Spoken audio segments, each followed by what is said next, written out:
විමන්ද ඔක්කොම එකයි පාඩි. මල්ලි මොකෝ නිකන් ඇදේලා. ඇදේලා රීප පටියක් තියලා එන දෙයක් යවුවා නම් කෙලින් කරලා ගත හැකි. කෙලින් කරලා ගන්න.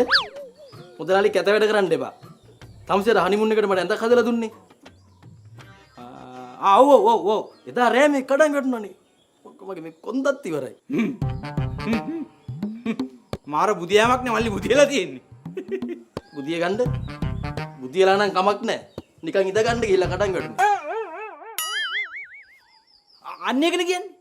බුදිය ගන්න තියෙන ඇඳේ ඇයි මල් ඉඳ ගන්න කිව්වේ? දැන් ඉඳ ගන්න තියෙන පුටුවේ බුදිය ගත්තොත් මොකද වෙන්නේ? කඩාගෙන වැටෙනවා. අන්න ඒ වගේ බුදිය ගන්න තියෙන ඇඳේ ඉඳ ගත්තොත් මොකද වෙන්නේ? කඩාගෙන වැටෙනවා. අපි අවශ්‍යතාවයට තමයි සැපෙමු දෙන්නේ. අපි වක්කීමක් ඇතුව වැඩ කරන්නේ. ලොකු මැනේජ්මන්ට් එකක් එක්ක යන කම්පැනියක් මේක.